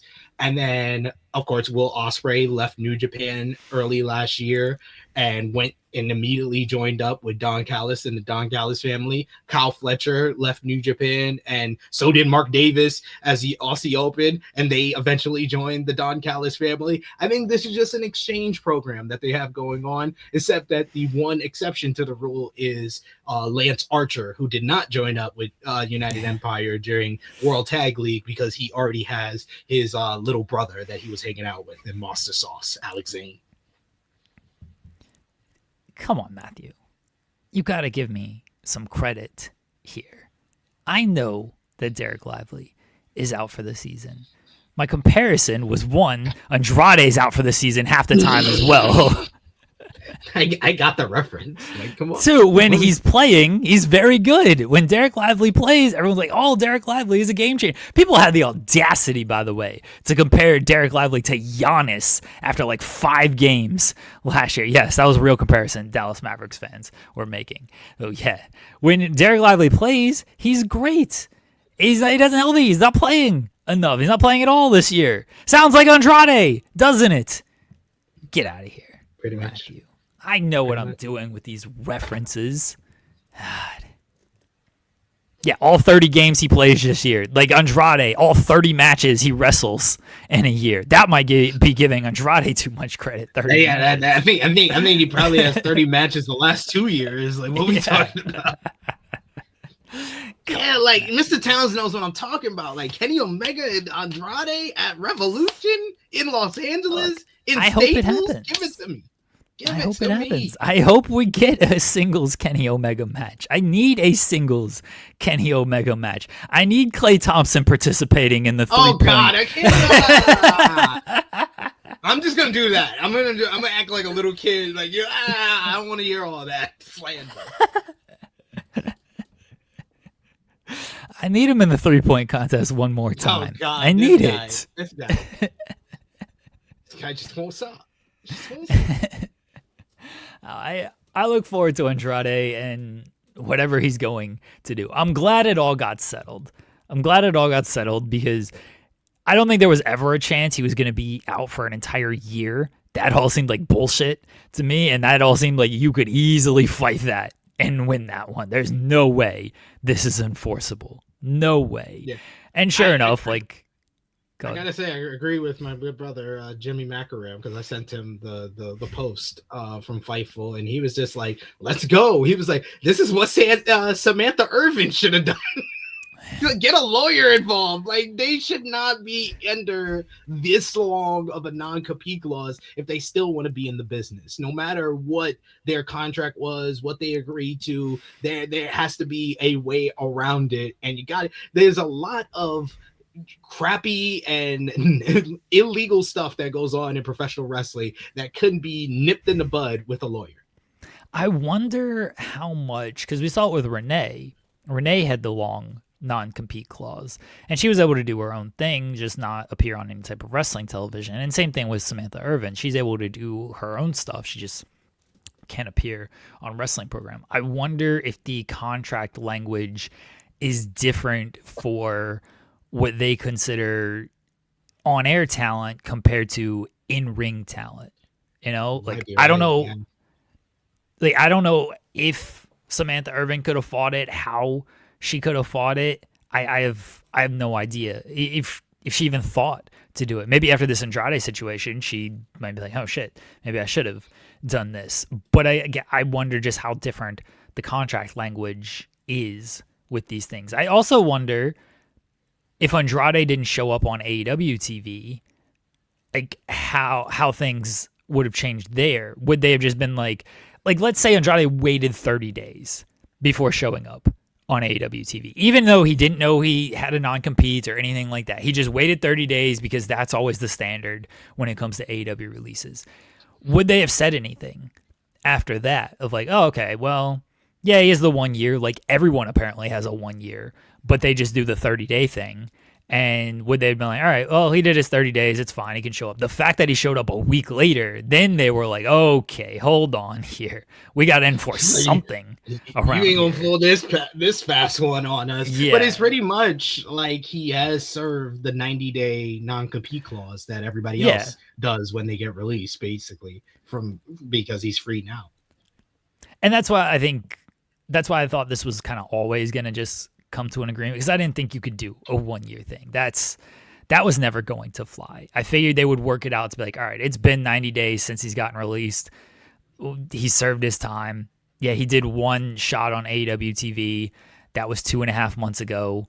By the time he returns to AEW TV, people are going to remember it, but it was also 2.5 months ago. So it is basically, he's served his 90 days. So let him back on whenever he wants, because there's no sense in trying to fight this for however long you're going to fight this, because you're probably going to lose it, and that's not going to look as good. So let's just settle things here.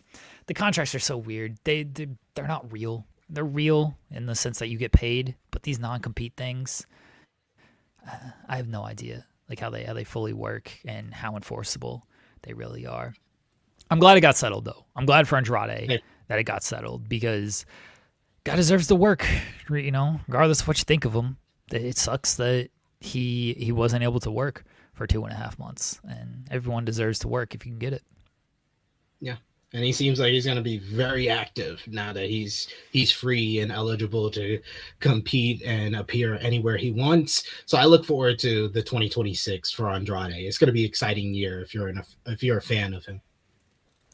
It can also be an exciting year for everybody in our chat if you go out and you get an Aura frame. There's only a few days left before Christmas, everybody. But even after Christmas, you might have gift card. You know, you get those little Visa gift cards for Christmas. Anybody get those? Get those for your family members? If you do, you can spend that money on an Aura frame, because with Aura frames, you can get your photos loaded up immediately. Let's say you haven't been doing anything for 2.5 months. You've been chilling for 2.5 months, but you want to do something. You want to go out. You want to explore. You want to go to Japan. You want to go to Mexico. You want to spend time with your family. You can do all that. You can take photos of all your adventures, and you can load them right on up to your Aura frame. Download the Aura app, connect to the Wi-Fi, and you get your photos immediately uploaded. Unlimited photos and videos on the Aura frame. Maybe you've already been traveling. Maybe you haven't been sitting around for 2.5 months. You can preload your photos to what you've been doing during these last 2.5 months. Maybe you've been traveling the world as it is. You've been staying in shit. You've been training. You've been hanging out with your family. You can already put your photos on the Aura frame. So when it gets here for you, and when you want to upload those new photos on it, you already have a bunch of photos and videos on there.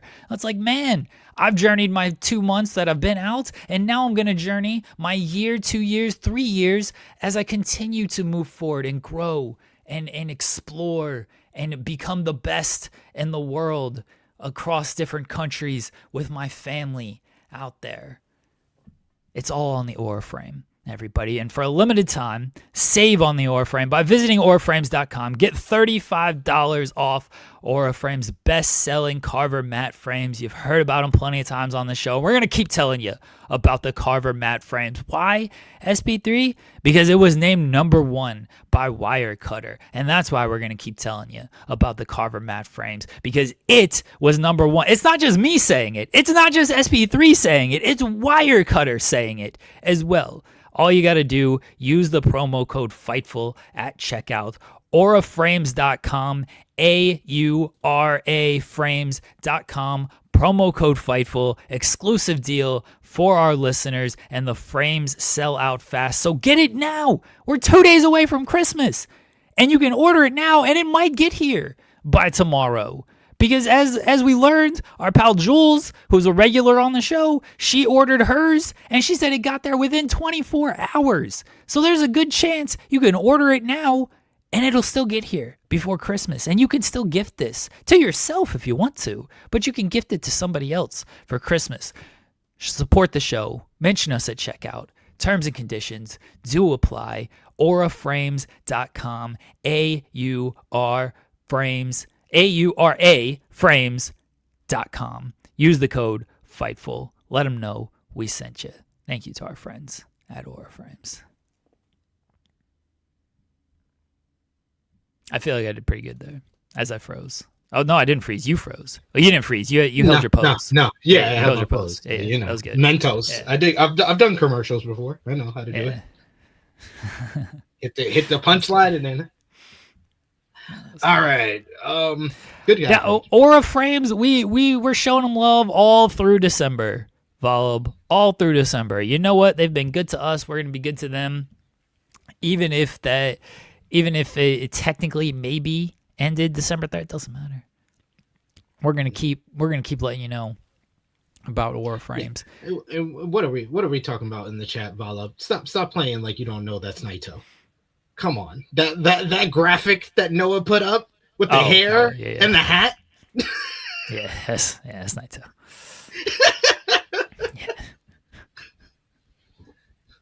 Yeah, it's Naito. What are we doing here? We got it. You've muted yourself, SP3. My bad. We got a super chat donation from Tenruza referencing that. He says, there being another X in the match with Andrade has me thinking Naito will pop up in that match and return to NJPW after that Noah appearance. LIJ for life. What do you think? I don't know if we're going to see Naito back in New Japan.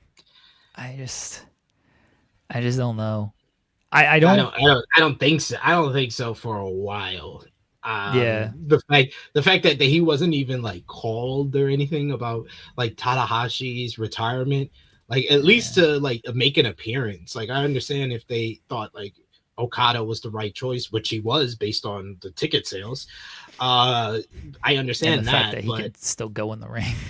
Yeah, and the fact that he has two working knees, unlike the two of them, Tanahashi or Naito, I think that I think he was the right choice. But I think they should have at least called Naito to be like, "Hey, you want to be a part of the retirement ceremony?" Because Naito is, especially like the latter half, like the generation of New Japan that I've watched over the last 12, 13 years. Naito is one of the biggest rivals of Tanahashi in that time.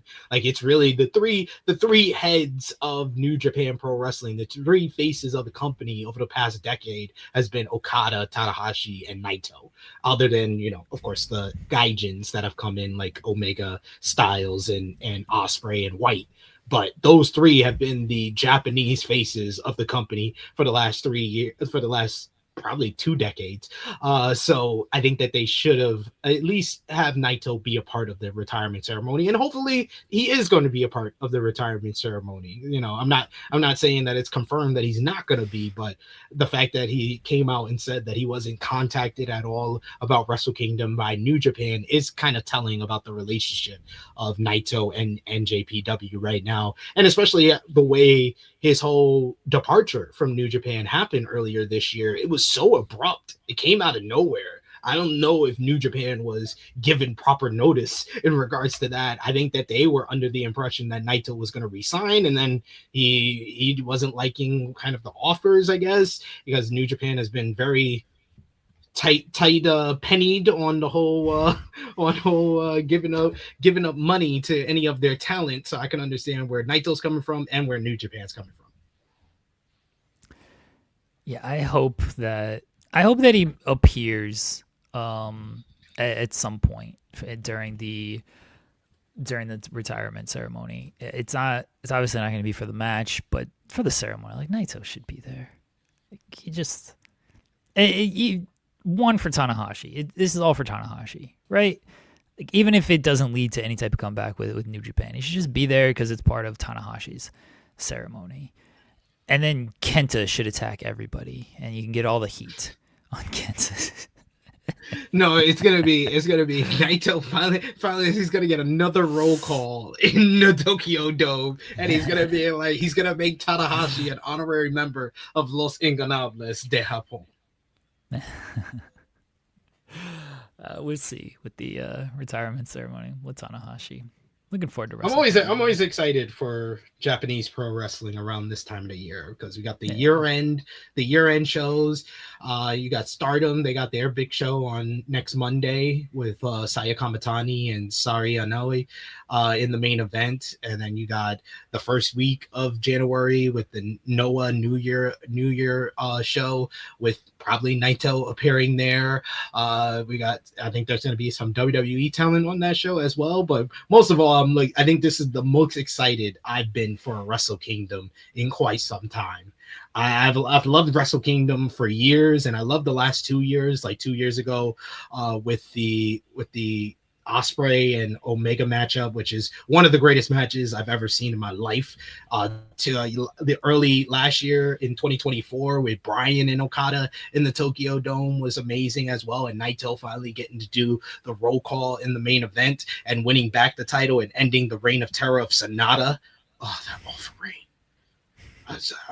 I'll never get my 2023 back. Like, they should have just gave the title to Tsuji. Oh my god, like, what were we thinking?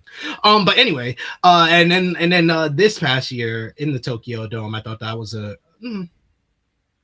thought Wrestle Dynasty was good. Not Wrestle Kingdom. Wrestle Kingdom I was kind of disappointed by, because we had a 40-minute snooze fest between Zack Sabre Jr. and Shooter. But I mean, Boss Dog delivered. Boss Dog stole the show with Yota Tsuji, so that was fun. And Wrestle Dynasty was a great show as well. So I'm looking forward to this one, mainly because of Tanahashi's retirement, and that should just be something special, and just how important he's been to New Japan Pro Wrestling, Japanese culture in general, the country, and Japanese pro wrestling as well. So that's going to be a special moment. But I think Saya Kamitani and Shuri is going to be awesome. I think Tsuji and Takeshita is going to be like the early benchmark for match of the year. So a lot of good stuff to look forward to from Japanese wrestling over the next 2 weeks. Let's quickly hit on Raw. Do we have to? I mean, we don't. We truly don't. I don't care. We got a hard out today, so we should spend the next 20 minutes talking about it. Yeah, I don't care. We're not going to go segment by segment here. Just give me some things that stood out to you, SP3. Rhea Ripley and Asuka was a good match. I thought that was good. I thought not as good as their matchup from a few months ago on Monday Night Raw, but still a good matchup to hype up the tag team title match on January 5th. Those two ladies just know how to work well with each other. And Asuka, man, she's been so good since she's been back. Like I think not enough people are praising Asuka, how good she's been since her return. So another good matchup from those two. The theme of the night, the focus of the show is on the Vision and Theory proving himself to the Vision. I like the fact that they didn't let Theory kind of just be the goofball or the pushover of the group, where he's kind of like standing his ground against Bronson Reed, saying that he's going to follow his lead. But when the bell rang in that main event, I'm like, it's still Austin Theory. Nothing's really changed.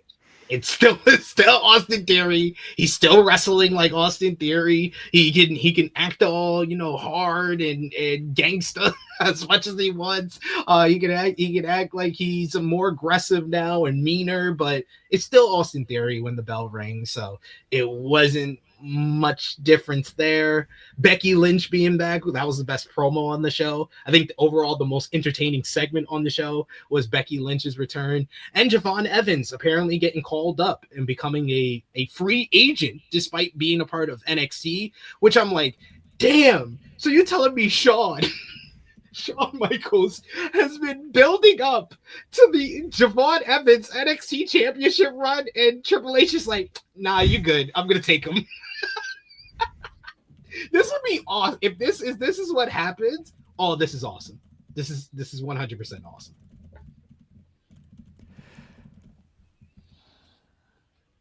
Shawn Michaels should still put the title on Javon Evans. Just fuck it. But I also don't think he is. He should try to block Triple H by putting the NXT championship on Javon. Yeah. But like, he had the opportunity to put the title on Javon, and he just didn't. So I don't think they ever were going to put the title on Javon, because I do think the plan was always, well, he's probably going to get called up, so why are we going to put the title on him? Now I think the title should be off of Oba, because he should be called up after everything. And I don't know if that's going to happen. I guess we shall see. But yeah, good for Javon getting effectively the call up. I hope they do something with him. I hope they don't wait to, oh, he's 21. He's got plenty of time. Who cares? Go full bore with this guy.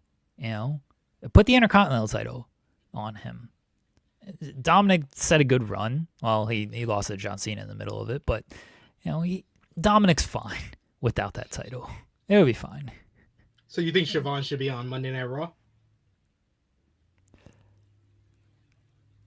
I mean, no, he's probably on SmackDown because they need more talent over there. So yeah, I'd actually prefer him on SmackDown, but it looks like he's headed to, I mean, maybe he goes to, I think he's headed to Raw though, because spoiler alert for everybody, Trick Williams is headed to SmackDown. So I think they're going to put Javon on Raw because of that. That's why I said Intercontinental title, because I don't think they're going to put them both on SmackDown.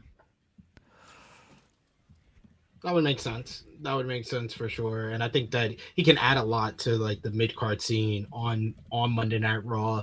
And you can also kind of dip him into the main event and see how he does against like the likes of your Rey Mysterio or CM Punk or Braun Breaker, Gunther, those type of guys. You saw what he did with Gunther in Madison Square Garden. They had a great match. I would love to see that run back again. So yeah, I think Javon, some people could say that it's too early for Javon, but WWE waits way too long on these guys. So if they have a young guy that they're behind and they want to call him up early, nah, it's not too early.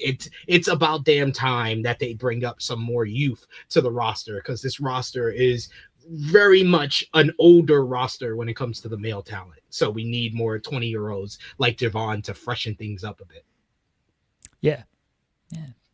We'll see where they place him, but they definitely need an influx of some new talent there. And solid matchup against Pete Dunne. Ryu Americano. Yeah. The Austin Theory thing. Major question for you, SP3.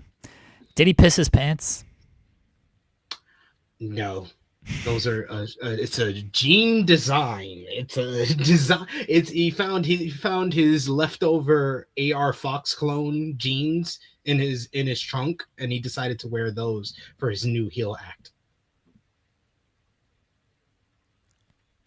It sucks. It sucks. You know what pissed me off about this match besides the fact that Austin Theory was in it? And that he won. Oh yeah, that sucked too. He does this like dumbass roll into the ring drop kick. Yes. Like, what is this? This is a stupid move. I don't like when Grayson Waller does the roll into the ring stunner. I think it's dumb. I think these moves are extremely stupid. And like, they want him to look cool because it's like, oh look, you do a roll into this move. But it just, like, to me, it makes no sense. And it just looks extremely stupid when you do this. I hate that. I'm not sold on this Austin Theory stuff. I've never been sold on Austin Theory. I don't think this is going to be the thing that sells me on him. I'm sorry. I don't think so either. I don't think him joining the Vision is going to turn around the people that aren't into Austin Theory.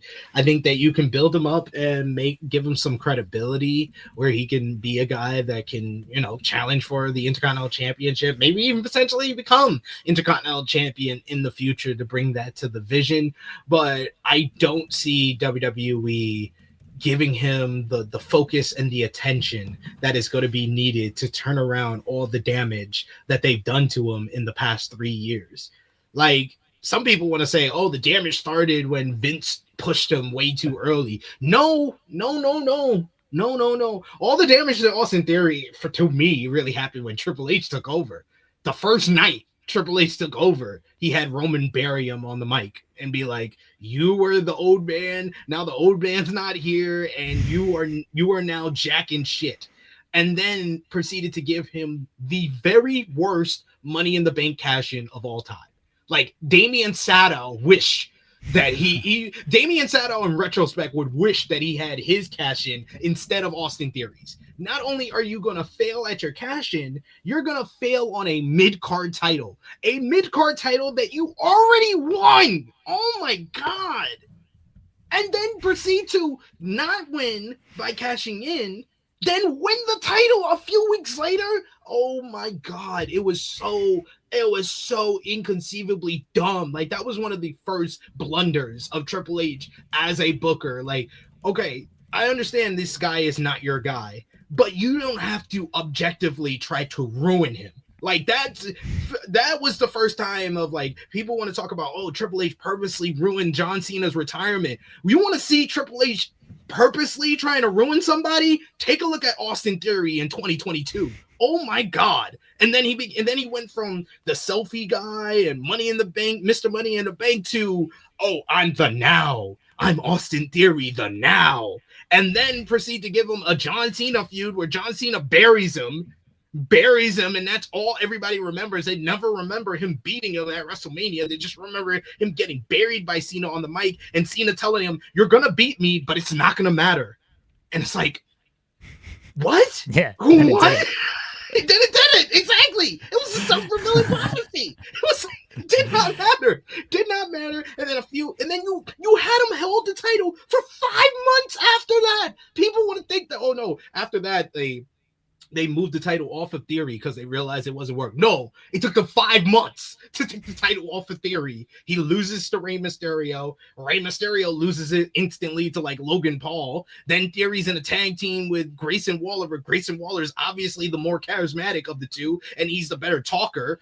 And then they win the tag team titles. They have a no-nothing reign where they start dissension immediately after winning the tag team titles. Not even, like, it was like, whoa, I had whiplash at how fast they went from solid heel tag team who are together on the same page to winning the tag team titles to immediately teasing dissension. And then they teased dissension for 18 months. 18 months. And never paid it off. It got paid off by Grayson Waller saying, Austin Theory got injured. We're no longer a tag team. A-Town Down Under. It's over. Yeah. It sucked. And Austin Theory has not done anything for 2 years now. He's largely been off television during this time. And then they want people to care. It's like, I don't. I'm sorry. I just don't. It hasn't been long enough for him to be off television for us to be like, okay, it's been a long time. Let's give him another shot. Let's give him another chance. No, we still have, you objectively ruined this kid before he even had a chance to gain his footing. So like it's basically, I don't want to say that it's over for him. He'll never have another shot to gain anything, but as far as presenting him in a main event stable, it's gonna take a lot of heavy lifting that I don't see this company doing. No, sorry. I don't see it. I don't ever see it. Like I've never been able to see it with Austin. And I'll go back to what I was saying a while ago, is like the John Cena stuff. They had a chance to do something after that, and they never followed up with it. But I think they saw in those segments that it just wasn't there. And they've never tried to rebound off of that. And that was that with him. Mm-hmm. They haven't been able to rebound off of that. And he hasn't gotten a ton of like singles opportunities since then. He had a chance with the tag team, but as you said, and as everyone saw, Grayson Waller was completely outshining him on the tag team. He was carrying those segments. And I want more for Grayson Waller. But Theory he was never that guy. Look, maybe working with Paul Heyman will help him. But he's going to be next to Braun Breaker. He's going to be next to Bronson Reed. He's even going to be next to Logan Paul. All these guys are better than him. Like, all of them. So you're fourth in the pecking order with this group. I'm not saying he's being like set up to fail or anything. Like, they're trying to do something with him. Kind of like he's being set up to fail. But I think people had the expectation, and I don't know why, but it seems like they had that. I was like, oh, this is a big opportunity for Austin Theory. Like, yeah, he's being put in a good spot, high on the card, but he's being put with three guys who, fine, if you guys don't think Logan Paul is better than him. No, I don't think Logan Paul is better than him in the ring, but he's a bigger star. Yeah, I think he's more charismatic than Austin Theory. I think he's more... I don't see much in Austin Theory. I don't see much in Logan Paul. That's fair. I don't think Logan Paul has like charisma. He has a very innate skill of annoying people. See, if that counts as charisma. I think Logan Paul at least knows what he is and what he does. And I think Austin Theory gets way too lost in what he's trying to do too often, at least previously. Again, maybe we can see a different side of everything with him here. But I think Logan Paul at least is naturally... Wait. Someone just said, I think he's referencing Logan Paul by saying human trash, but Harlot says he's excellent in the ring. No, he's athletic in the ring. Excellent in the ring means that you can have good to great matches. You know how to tell a story in the ring. Logan Paul does not know how to tell a story in the ring. He's very athletic and has amazing agility. That doesn't make him excellent in the ring. Bryan Danielson is excellent in the ring. AJ Styles is excellent in the ring. Sami Zayn, Ilya Dragunov, Carmelo Hayes. These people are excellent in the ring. Let's stop being fooled by athleticism and agility and saying that makes them excellent in the ring. No, they're athletic and they're agile. That's not excellent in the ring. You could be a spot monkey and not be excellent in the ring. That is possible. Okay, sorry. I think Logan Paul has he knows he's naturally unlikable, and he's at least smart enough to like lean into all of that. And that's why I think he's more, I'll say, presentable than Austin Theory when it comes to this. And yeah, he is a bigger star. Like, say what you will about him, but people know who he is. People react to him one way or another, whether you like it or not. Like, he's going to get some type of reaction. Austin Theory, I just got to see it. But he's still at a disadvantage because he's at best tied for third on the pecking order. You can say at best he's tied for fourth because you can put Paul Heyman in there. Yeah. So at best he's tied for fourth. Literally, I don't know if y'all were listening to commentary all night. They said that Paul Heyman is the leader of the Vision. I was like, God damn, you kind of are saying everybody on this group kind of sucks. And that no one can be the leader except for Paul Heyman. This is why I keep saying, why didn't they just call them the Dangerous Alliance? We wouldn't have had to go through any of this if they just would have listened to me. I was the guy up here after Raw, after WrestleMania with Jeremy back all those weeks ago in April, and I said they should be the Dangerous Alliance. I said that on the Raw, on the show we did after the Raw after WrestleMania. I was like, just call them the Dangerous Alliance. And all of you nimcompoops was like, the Vision, he's the visionary, so he should have a stable called the Vision. It was never about Seth Rollins, though. It was never about Seth Rollins. I saw what the real vision of the Vision was. It was to propel Braun Breaker, and it was Paul Heyman who was pulling all the strings. So it should be the Dangerous Alliance. Calling it the Vision, it just seems stupid at this point. Well, you're not seeing the Vision, SP3. That's the problem. Is you just don't see the Vision.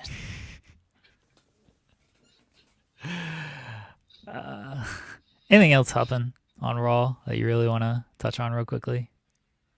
Rebecca Quinn is the greatest of all time, and Sports Illustrated did confirm that. I want to give credit and love and respect to Maxine Dupree, who also referenced Sports Illustrated as well and said that we were right, that she is the greatest of all time. So thank you to Maxine. Thank you to Rebecca Quinn, the greatest of all time.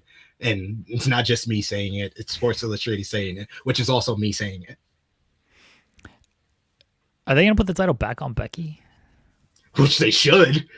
I mean, it was nice. It was nice for Maxine. Maxine got an accolade and stuff. She got a title defense. Hey, she got some cool vignettes. She got to make Becky Lynch tap out last night in a non-official matchup. That's great. Great for her. Put the title back on Becky, please. Let's have the Intercontinental title matter again, because y'all not doing anything with the WWE Women's World Championship with Stephanie Vaquer feuding with Raquel Rodriguez and Nikki Bella for a third month in a row. They should put the title on Nikki. Fuck it. Just give Nikki Bella the title. And no delayed grabs. I did not vote for AEW as Promotion of the Year in the Sports Illustrated Awards. AEW was my third on Promotion of the Year, behind CMLL and WWE Evolve. No, I mean, I wish. If I was like that other writer I told y'all about that put NXT as one of the best promotions of the year, then I would have put Evolve. But I put Stardom at number 2. Stardom's had a great year, really kind of being the main Japanese promotion that had some growth in 2025, and of course had their biggest show of the year, had exceptional matches throughout the year. The Saya Kamitani and Tam Nakano series of matches were amazing. I think the Saya Kamitani Tam Nakano Stardom All-Star Grand Queendom match is one of the best matches of the year, and Saya has been one of the best women's wrestlers of the year and in wrestling right now. So yeah, I had to give Stardom some credit over AEW. WWE did not make my list. I even gave credit to TNA. I gave TNA the 5th spot. I gave Triple E. If that's the extension of me giving some love to WWE, I gave Triple E number 3. I mean number 4 behind AEW. Technically, that's WWE. TNA is technically WWE too. Exactly. So I did not put WWE, but I did extensions of WWE. Tenruza sent super chat saying need TK to do Beast Morto's lawyer segment with Don Callis family. That would actually be really good. That would actually be. I would like a backstage segment between Don Callis family just go into Beast Mordos and be like, who can bring it up? Maybe Alexander. Someone could just be like, where's Andrade been? And then Beast Mordos just walks in. He's got like his briefcase and his suit on and everything. Yeah, he just roars the entire time.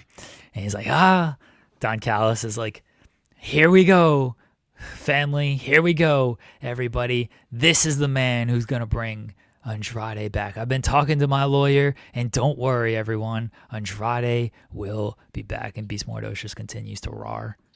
He just does roar, and then Hechicero just does this, and then Mortal says roar again, and Hechicero does this, and then he looks to Don and he starts speaking in English. Hechicero, he said, you guys need to meet with him in his office on Tuesday to discuss the return of Andrade. Yeah, we do need this segment. That's a good shout, Teneruza. We do need this. And Louis says, Yay! It took me a while to find it. I was like, where is it? Yay! There, I'll double up since it took me so long. 1 word, 4 letters, Usos. I was like, damn, that was a lame ending to that promo. Louis wants to know when we see the big cat. I mean, we could just bring out the big cat right here. Are you talking about Big Cat, Nikita Lyons? Are you talking about Flex Cougar? Flex Cougar over here. Oh yeah. Thicky Bella. You can look, but you can't touch. You keep dreaming about the stars above. Boom, boom, boom. Boom, boom. Look into my eyes. I don't know why.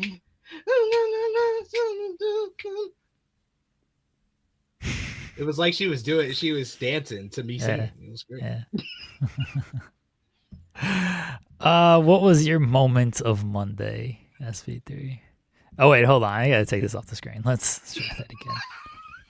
It's gonna be tough to make a short out of it when Nikita Lyons is just dancing across the screen. What was your moment of Monday, SP3? My moment of Monday was Andrade El Idolo making his return to New Japan Pro Wrestling via video package, revealing himself as the newest member of the United Empire and getting me more interested into that 10-man tag between United Empire and unaffiliated War Dogs coming up at Wrestle Kingdom in the Tokyo Dome on January 4th. My moment of Monday was WWE Raw. The entire show being available and watchable in like an hour and 5 minutes.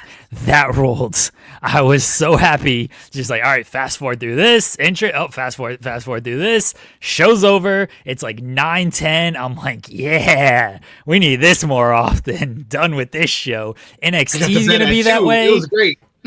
NXT is going to be that way tonight. SmackDown's going to be that way since it's all on Netflix. Like, yeah, get these shows out of here. I ain't trying to watch 2.5 hours of this bullshit ending with an Austin Theory main event. Winning on top of that. Fuck out of here. Give me this hour and 10-minute show. That's my moment of Monday. Very well said.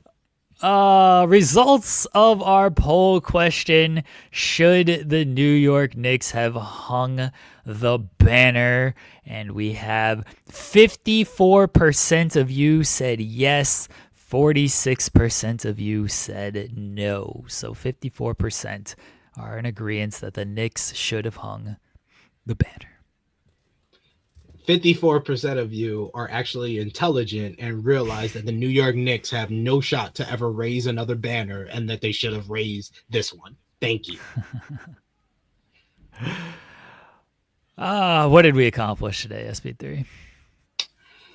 We accomplished a lot because we spent the last 2 hours talking mostly about NBA and not professional wrestling. So this was a good, productive 2-hour show where we broke down each and every game coming up on Christmas Day, gave our predictions for the winners, broke down some of the teams, where they're going to be at for the rest of the season and how we look at them. We talked about the NBA Cup and why the New York Knicks are one of the worst trash bag organizations in all of sports, and they probably should have just raised a banner when they won a banner, because they'll never get another banner that really matters more than that. So that is what we accomplished today. And then also we talked about wrestling. Andrade is a free man, and we're very excited for his 2026. And Monday Night Raw happened. I think the biggest thing we accomplished today is that you can raise the banner, you cannot raise the banner. The New York Knicks still aren't winning the NBA championship this year. SP3, let them know where they can find you at. You can find me on the Twitter machine at TrueHillSP3. I will be live in about 1 hour over on the True Hill Heat Wrestling YouTube channel with Top Guy JJ to review last night's Monday Night Raw. I am aiming for it to be our fastest review ever, since we got a shortened version of Monday Night Raw last night. So it should not be that hard of a mission, despite JJ's ability to talk very long about a lot of things with me because we argue. But check us out. We're live at 1:05 p.m. Eastern Time over on True Hill Heat. And this is my last edition until the holidays. So happy holidays to everyone celebrating. Happy Kwanzaa and Merry Christmas to all who celebrate. And I will see y'all for the final week of 2025 next Tuesday, I guess. That'll be the next time that I'm on this show. So You'll be on appreciate Monday all of you. Right, you're right. We'll be on I Monday. I hope so anyway.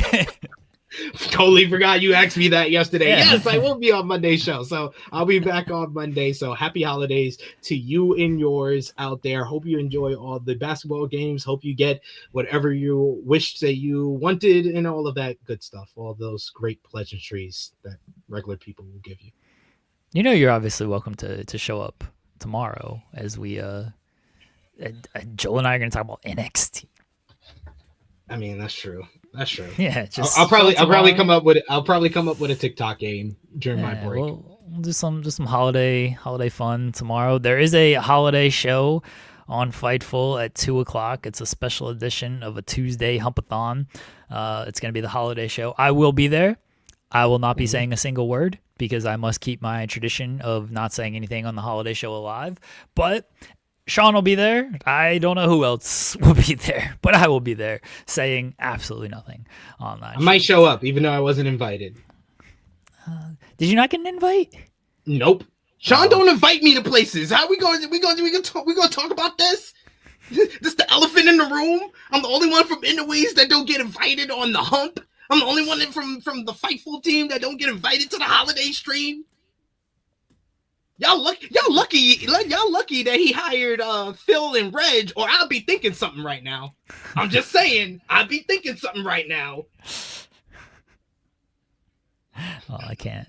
I take no responsibility for what Sean does or doesn't do. You're invited for me. Yeah, we're inviting you. You can just show up tomorrow. Who cares? Or show up today and also I show thought up it was tomorrow. today. Yeah, it's today. It's today at 2. I was thinking of tomorrow's show. On In the Weeds. There is again a new episode of In the Weeds tomorrow. We are live. Best matches prepared, but we don't have any time. We can do that tomorrow. I don't think there's going to be anything on NXT that's going to make your best matches. Yes, and my best matches have kind of been set since like Saturday. Yeah, it'll be okay. All right. So we'll be back tomorrow, myself and Joel, 10 a.m. Eastern. And I don't know. I think that's it. Everybody enjoy your Tuesday. Don't watch NXT. Watch NXT. I don't care. It's a taped show. You can run through that thing in like an hour, and it'll be great, I'm sure. We didn't do a preview, but if you read the ticker, you know what happens. I read that earlier. I was like, I'm not going to say anything. I was just gonna pop it up, and I was not gonna reference it until the end of the show. That was it. Well, there you go, folks. We'll be back tomorrow, everybody. Thanks everybody for the love. Thanks everybody for leaving a thumbs up on the video. Thanks for the super chats we have gotten. Hope everyone has a happy holidays. We'll talk to you tomorrow. Bye, everyone.